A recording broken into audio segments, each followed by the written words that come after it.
Juan el Bienaventurado escribió 7 volúmenes, reunidos bajo un único título, el Evangelio de Solovki, en los cuales reveló al mundo los grandes misterios del segundo Gólgota de Solovki.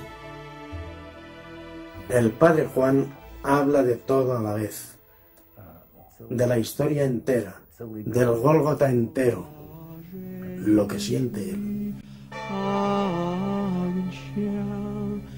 Воспеваемый на Секирной,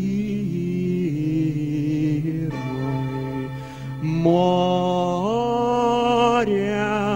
умиленного плача. Las islas Solovki son conocidas a través de las leyendas como el centro de la civilización hiperbórea.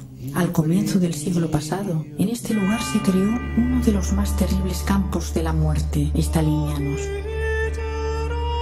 Los sufrimientos que pasaron los presos del Gulag en la Solovki no habían sido conocidos por la humanidad desde el principio de los tiempos. Восходит солнце новое, и расторглась завеса над Голгофой Соловецкой. И 144 тысячи дев с возжженными в сердцах свечами шествуют торжественной процессии по морю белому во стольный град Санкт-Петербург. Las Solovki, como capital mística del Gulag, son nombradas el segundo Gólgota.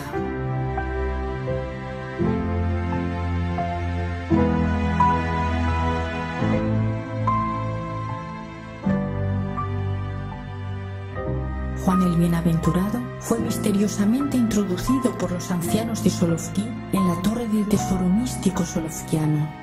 Glorificando la hazaña de los mártires solovkianos, aceptó la cruz especial de ser perseguido por haber revelado la verdad sobre Solovki.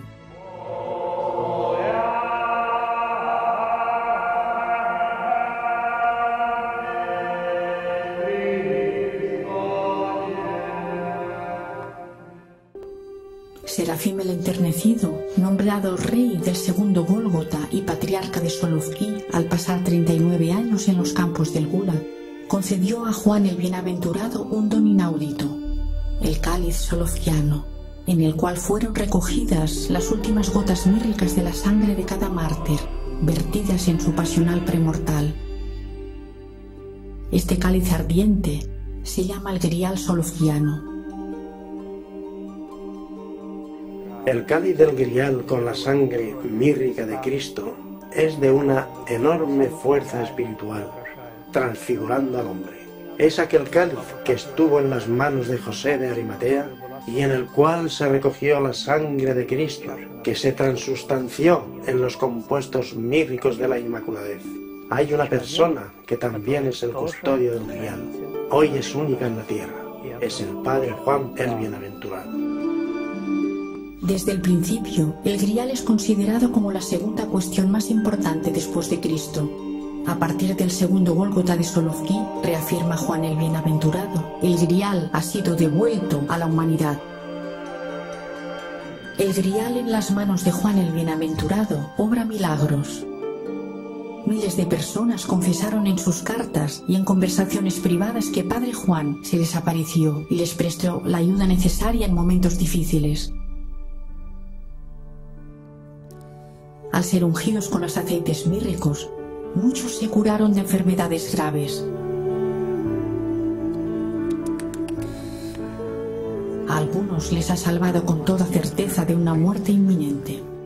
Una pariente mía, muchacha joven, tenía menos de 30 años y tenía un trombo. Le dijeron que no llegaría a la noche y el Padre Juan rezó y su oración fue aceptada.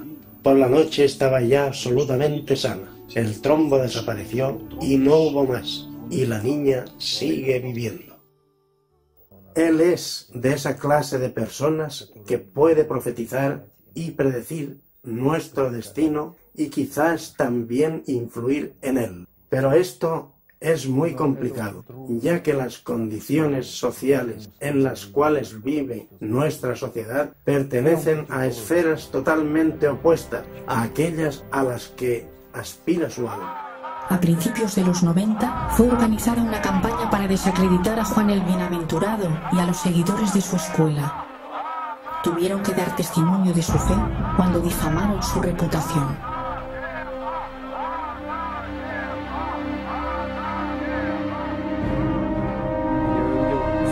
He podido ver su valentía, su fe en los ideales del bien, de la justicia, y su disponibilidad para defenderlos y multiplicarlos, a pesar de la persecución y difamación que tiene lugar en la prensa. Las persecuciones por parte de los círculos reaccionarios son un fenómeno común, aunque triste. Las instituciones eclesiásticas le persiguen y difunden calumnias contra él como granizo de maldiciones. Por su novedad, originalidad y por no seguir los cánones de la Iglesia le someten al acoso y al descrédito, sin desdeñar actos violentos. Varios ataques de los partidarios de la tradición contra la actividad de Juan el Bienaventurado como instrumento de la palabra divina fueron relacionados con esto. La Iglesia pretende la exclusividad, evita discusiones y quiere ser la única legisladora. Entrar otra vez en este camino que ya causó revoluciones y quiebras, pretender un monopolio en el campo espiritual, conduce a una catástrofe absoluta. Imperturbable, él defiende su punto de vista, formando una visión espiritual en varias esferas de la vida social. Esto queda patente en la altura de los eminentes pensadores espirituales de la actualidad. Como embajador de la paz, Juan el Bienaventurado tiene encuentros con representantes de religiones mundiales, movimientos espirituales, líderes religiosos de varios países. Entra fácilmente en un diálogo con los maestros y místicos de todo el mundo. En sus enseñanzas encuentra perlas recónditas de la sabiduría divina. Mother of God, when you look at it and have it in your presence, her personal appearance.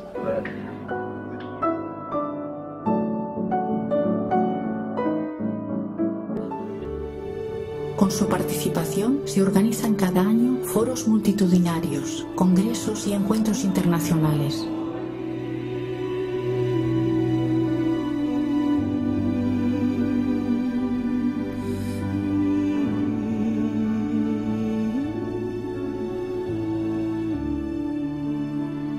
En varios periódicos y revistas salieron a la luz artículos acerca de sus investigaciones espirituales. Muchos atienden hoy en día a la voz del bienaventurado Juan.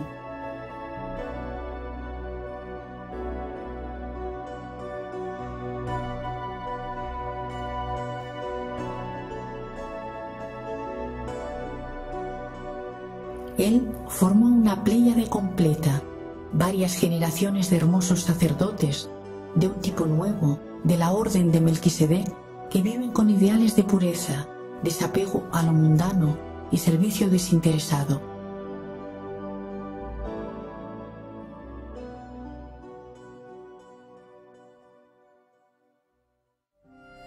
Juan de Sangrial está indeciblemente dotado con un conocimiento sobreiluminado que los antiguos consideraron la llave de las puertas de la divinidad. Semejante a los grandes místicos, le es dado descifrar el recóndito lenguaje de la sabiduría en la palabra y la música. Este conocimiento encontrará expresión en su creación espiritual de forma literaria, musical y poética.